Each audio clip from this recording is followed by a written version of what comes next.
This week's Season 18 finale of South Park was called #HappyHolograms, and right off the bat, you could tell this was an episode with high aspirations. For one, it's a continuation of last week's episode, it also happens to be the Christmas special, and being the finale, it also tries to tie up all the different loose plot threads in a grand culmination. This means we get one story about Randy trying to convince the police and get them on his side after finding out that the music mogul's plans to use holograms to meet some kind of evil end. Of course, they can't help him because they're all too busy choking black people. Yep, it's that kind of episode. The hologram of Michael Jackson also tags along here, and the joke is the cops aren't exactly sure how black Michael Jackson is and how much brutality they can actually layer on him. The other story involves Kyle trying to get families back into the living room by creating his own hashtag, in doing so becoming the very thing he set out to fight against. He also gets roped in by Bill Cosby, yes, it's that kind of episode too, into joining a new Christmas special that is also connected to the celebrity holograms. But wait, I'm not even done yet, there's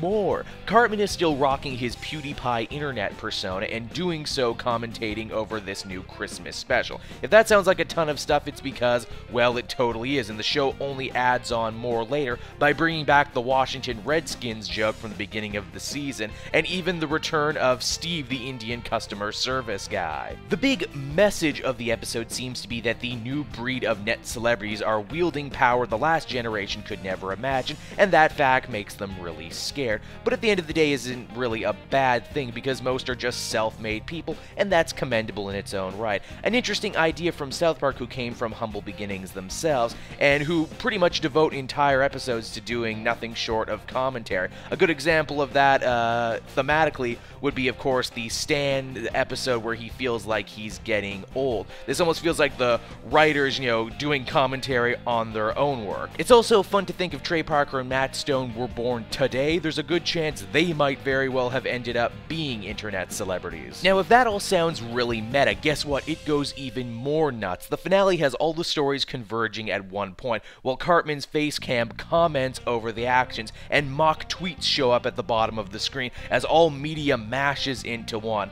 Then the real PewDiePie comes along and it's just kind of over at that point. FYI, I thought the fake tweets were probably the funniest part of the show as they go from annoyed to mocking the absurdity of this finale. So that was #HappyHolograms, and was it a funny episode? I chuckled here and there, but mostly I wish the show could have just cooled its jets for a second and focused on one or even two stories. Heck, the police brutality thing and the Cosby thing deserved episodes all their own in my mind. The episode reminded me of some of the older Seasons 1, where Matt and Trey felt they had to throw everything at the screen and see what sticks. If nothing else, watching this episode probably constitutes the longest time I've ever spent watching a PewDiePie video, so there's that. It's not bad, but it could have been so great. It's like they had to cram a 3-part story into only 2. A real shame. Maybe it's just the growing pains that come with a season that for the first time ever actually tried to incorporate ongoing storylines in a show that often bent and changed to what big news and events were happening in the world. I give this one a 6.5.